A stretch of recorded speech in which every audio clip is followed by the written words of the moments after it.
Last Week Tonight asks, how is this still a thing? This week, Hollywood whitewashing. How is this still a thing? In just 1 week, we'll celebrate the Academy Awards. They promise to be controversial, as for the second year running, the nominees are whiter than a Yeti in a snowstorm, fighting Tilda Swinton. And yet some are arguing it's not entirely the Academy's fault. Some observers say Hollywood just doesn't provide enough good roles for black actors. One of the reasons for this might be that even when there are roles for non-white actors, they sometimes still get played by white people. In Prince of Persia, based on a video game set in ancient Iran, Jake Gyllenhaal plays the title character. That's right. Jake Gyllenhaal, a white American with a Swedish last name, was cast to play the Prince of Persia from, Persia. And he's far from alone. Just last year, Emma Stone played the half-Asian Allison Eng in Aloha. And when Hollywood needed actors to play Egyptians in Exodus, Gods and Kings, it knew just what to do. Moses, Ramesses, you grew up together, close as brothers. That was a guy from Australia and a guy from Britain, pretending to be two guys from Egypt, a country in Africa. And if you like that, don't miss Gods of Egypt opening Friday, starring a Scottish guy. I shall be your one true God. Wow, that's the whitest Egyptian since these four. All of this is nothing new. White actors have taken roles designed for every ethnicity throughout Hollywood history. From John Wayne as Genghis Khan in The Conqueror. Your treacherous head is not safe on your shoulders. To the non-Puerto Rican Natalie Wood as Maria in West Side Story.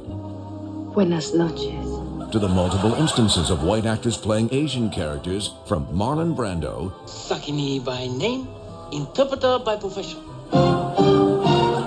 To, of course, this. You cannot go on or keep ringing my bells. It's a performance the New York Times in 1961 actually praised as broadly exotic. Seriously. Yes, there's no shortage of roles for white actors playing non-white characters. The historical figure you're playing wasn't white? Not a problem. The contemporary figure you're playing wasn't white? Not a problem. The cartoon the movie was based on was entirely about non-white people? Not a problem.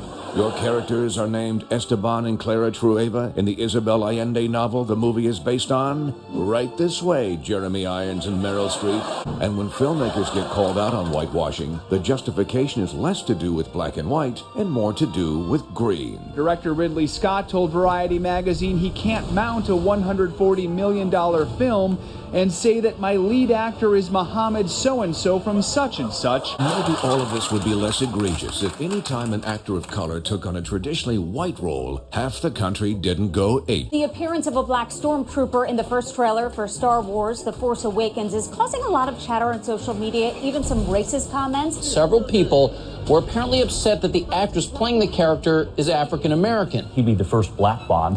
The author of those Bond novels saying Elba is too, quote, street. Yes, if you're black, even if you're an actor who sometimes dresses like French Waldo, people will still say you're too street. And this isn't even getting into how movies about minorities will still put white people in the foreground. How are we supposed to believe Tom Cruise is the last samurai? This guy is the last samurai? This guy? This guy is the last samurai? This guy. So when you hear people say the Oscars are so white because the roles aren't there, just remember, the Academy gave Oscars for characters named Olan, Billy Kwan, and Luis Molina to actors named Louise, Linda, and William, all of which is enough to make you ask, Hollywood whitewashing, how is this still a thing?